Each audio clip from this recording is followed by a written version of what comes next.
Willkommen zu Frequent Traveler TV, heute wieder mit einer frisch gepressten Sendung für euch. Themen, die ich vorbereitet habe. Einmal zu dem Absturz von der UPS MD-11. Bedeutet das das Ende für die MD-11 Flugzeuge? Boeing 737 MAX, da gibt es Millionenzahlungen von dem Absturz herrührend, damals bei Äthiopien, glaube ich, war das. Dann Miles & More bietet euch jetzt eine Möglichkeit an, First-Class-Tickets auf Meilen zu kaufen, also theoretisch, muss man sagen. Ex-Hotelmanagerin, aber auch Flugbegleiter haben ja immer so eine Anwandlung, dass sie sagen, Dinge, die man nie im Hotel benutzen sollte oder im Flugzeug benutzen sollte. Und hier gebe ich euch mal 2 Sachen im Hotel. Nicht, dass mir das jetzt gerade bei meinem Aufenthalt im Hilton in Tallinn aufgefallen ist, aber grundsätzlich ist das natürlich ein Thema. Windham Rewards, Status-Upgrade oder 5-fache Punkte. Und nochmal als letztes Thema Starwood zurück. Ich bin SPG, Starwood Preferred Guest Loyalist, und habe gehofft, dass sie wiederkommen. Ja, leider enttäuschend.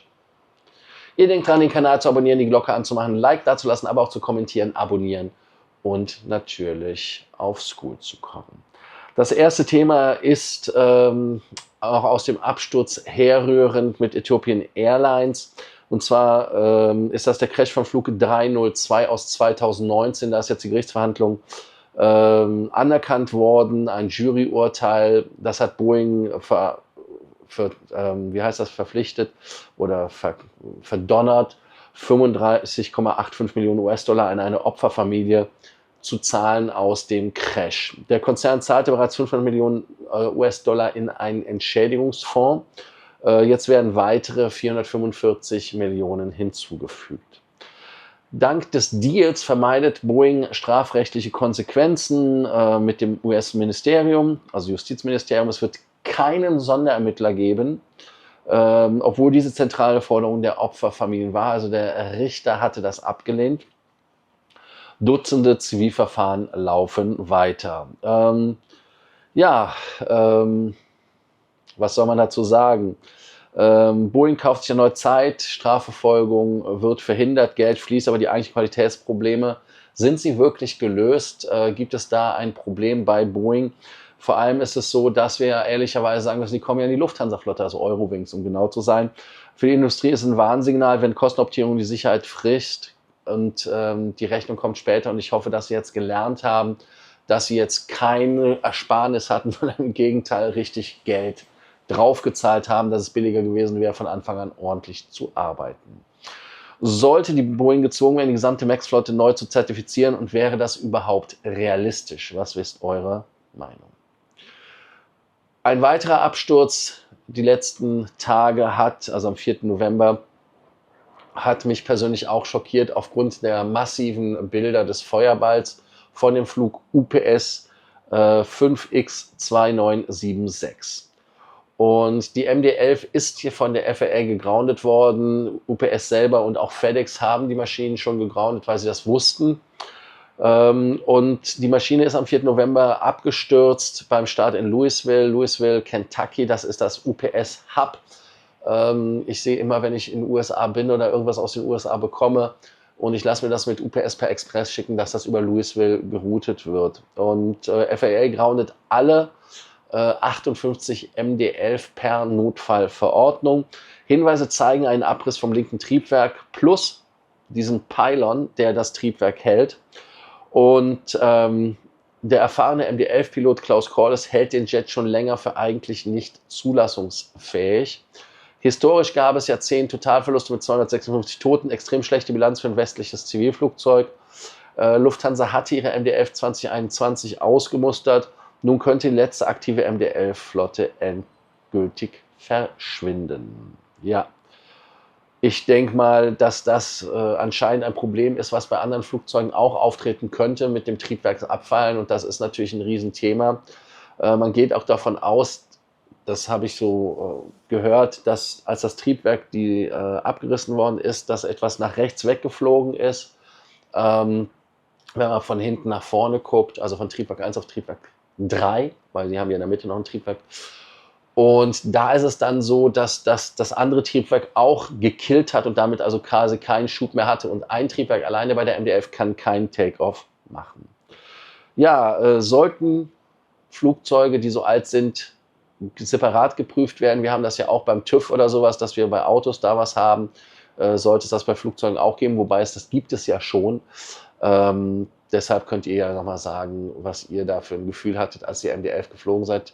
Finnair hatte ja auch MD-11 und DC-10-30 und solche Sachen. Also insofern bin ich mit denen öfters geflogen, aber ich hatte da nie ein Gefühl. Aber ich war auch jung und habe mir da auch keine Gedanken gemacht. Also insofern, ja. Jetzt haben wir wieder ein schönes Thema, und zwar Miles & More und Allegris First Class, Swiss Senses für Meilen. Aber ganz wichtig ist, dass es einfach eher so eine, nennen wir es einfach mal, ein Gedankenspiel ist, eine theoretische Möglichkeit, dass so etwas geht. Miles & More hat bestätigt, dass die neue Lufthansa Allegris First und Swiss Senses mit Meilen buchbar sind, aber es sind in Wirklichkeit keine Verfügbarkeiten zu finden. Gut, Thema, ne? Swiss First ist weiterhin nur für Zen und Hon buchbar, was ich eigentlich relativ gut finde, aber sollte Lufthansa auch ehrlicherweise einführen.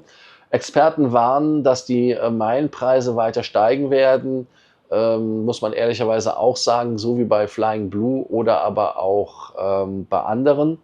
Aber Upgrades sind wirklich nur erlaubt, wenn kurz vor Abflug bestätigt. Starlines Partnerprogramme haben natürlich keinen Zugriff.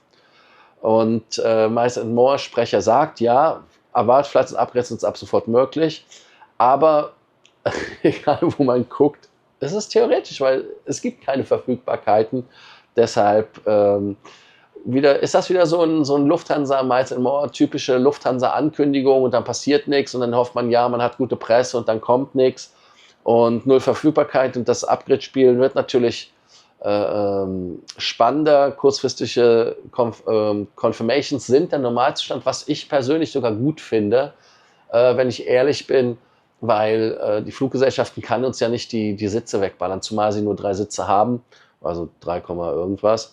Und Lufthansa bewegt sich hier klar in Richtung Premium, wobei aber Premium bei Lufthansa ja meistens immer nur teuer heißt und nichts anderes. Aber da könnt ihr gerne antworten. Würdet ihr 200.000 plus x Meilen für eine neue LH First Fleet oder Senses zahlen, oder ist der Gegenwert damit weit aus dem Fenster? Wir kennen das ja auch von Flugbegleiterinnen und Flugbegleitern, dass sie auf Videos, TikToks oder so weiter sagen, was es für Sachen gibt, die man im Flugzeug nicht benutzen sollte, also Kaffee trinken und so weiter. Und genauso ist das auch mit der Kaffeemaschine im Hotelzimmer. Ich trinke keinen Kaffeetrinker, deshalb bin ich weder im Flugzeug noch im Hotel da irgendwie in Gefahr, dass ich da das mache. Und man soll halt auch Refill-Shampoo und Bodywash-Dispenser nicht benutzen. Und das ist etwas, wo ich echt mir viele Gedanken mache, weil da Leute Sachen machen, was sie wollen. Man kann die Dinger einfach aufschrauben und dann kippen sie alles rein. Körperflüssigkeiten übrigens inklusive. Und das ist ekelhaft, weil sie halt nicht verriegelt sind, aber auch selten gereinigt werden. Und wenn ihr fragt, warum, ja, Bakterien, das ist genau wie die Kaffeemaschine, hat alles Bakterien. Ich muss ganz ehrlich sagen, also diese Dispenser, ich hatte meinen Frieden damit gefunden, ich hatte meinen Frieden damit wieder nicht gefunden. Ich habe jetzt zum Beispiel, wenn ich in den USA bin, habe ich mir so eine, war es gelb oder grün? Ich weiß nicht mehr, so eine Neonfarbe, ich meine grün, ne? Neonfarbe, so ein Yeti-Cooler geholt und habe da meine Sachen reingetan und habe von Aesop zum Beispiel Shampoo, Conditioner und so weiter reingetan, weil ich das in den Hotels gar nicht mehr nutzen möchte. Und irgendwie habe ich da in meinen Augen etwas Besseres. Und damit seid ihr jetzt gefragt, verzichtet ihr auf diese Hoteldinger zu nutzen, die Kaffeemaschine, aber auch diese Dispenser, also diese Shampooflaschen mit dem Pumpding. Da bin ich mal gespannt, was ihr dazu sagt. Ja, beim 5. Thema ist Windham Rewards, Status-Upgrade auf 5-fache Punkte, was ihr bekommen könnt. Die Aktion läuft bis zum 31. Dezember. Diamantmitglieder bekommen 5-fache Punkte bis maximal 60.000 Bonuspunkte. Andere Mitglieder bekommen ein Status-Upgrade, aber leider nur für 4 bis 6 Wochen bei Windham. Registrierung zwingend erforderlich, gilt nur für Buchungen über offizielle Kanäle. Ich denke mal 5%, 5% sag ich schon, 5-mal Punkte oder 5-fache Punkte ist schon geil. Aber ich meine, jetzt 4 oder 6 Wochen für einen Statusboost, wollt ihr mich verarschen? Also das ist ja eher irgendwie so wie gewollt und nicht gekonnt. Und da wird auch keine Loyalty geschaffen, sondern das ist einfach nur, um Buchen zu pushen. Und wir merken ja, dass bei vielen Hotels anscheinend die ganze Buchungslage relativ weich und soft ist, wie das so schön im Englischen heißt. Weil wir sehen das zum Beispiel bei Hilton mit der Promotion. Wir sehen das bei Hyatt mit der Promotion, die verlängert worden ist zum Beispiel. Dann haben wir bei jetzt Wyndham das. Also insofern versuchen sie das nur zu pushen, aber das hat mit Loyalty nichts mehr zu tun. Hat für euch Wyndham überhaupt Relevanz? Oder ist das Buchprogramm uninteressant? Ja, meine Mutter ist bei Wyndham-Fan, deshalb mache ich das. Das ist jetzt quasi so eine Art Family Support, aber sie ist weit weg von Diamond, wenn ich das richtig im Kopf habe. Aber sie wird ja mich korrigieren, falls ich falsch lag. Das letzte Thema ist Starwood, Starwood SPG, Starwood Preferred Guest. Ich bin ein Loyalist. Ich habe immer noch meine Starwood Lifetime Platinum Karte in meinem Wallet drin. Und Starwood kommt zurück. Aber die kommen zurück ohne, und jetzt haltet euch fest, ohne Loyalty, ohne Punkte. Dafür gibt es aber Bäume und Spenden.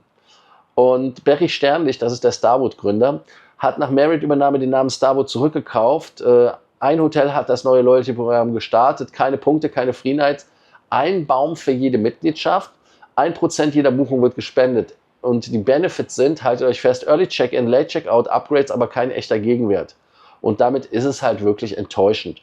Und Chief Marketing Officer One Hotels, die Gelegenheit lag nicht bei Punkten oder Tiers. Aber ich meine, jetzt mal, wenn ich spenden will, mache ich das selber. Und wenn ich einen Baum pflanzen will, pflanze ich selber einen Baum. Das ist kein Loyalty-Programm, das ist einfach nur Marketing-Bullshit. Und da sind wir genau wieder in demselben Wyndham-Ding drin. Nachhaltigkeit schön oder gut.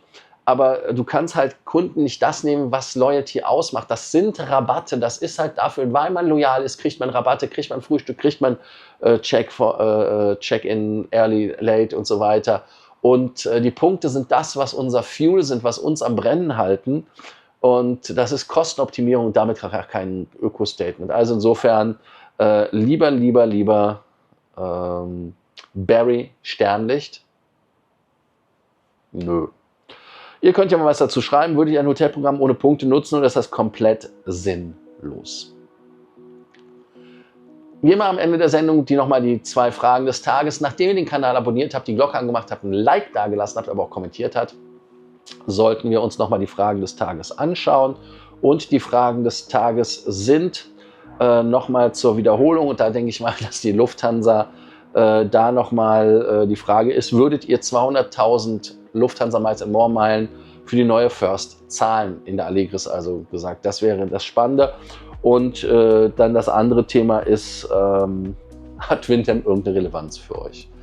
Ich danke euch, dass ihr heute wieder dabei wart bei Frequent Traveler TV. Denkt dran, den Kanal zu abonnieren, die Glocke anzumachen, ein Like dazulassen. Und ich freue mich, euch demnächst wieder zu sehen, wenn ihr die Sendung schaut. Also bis dann, ciao, ciao.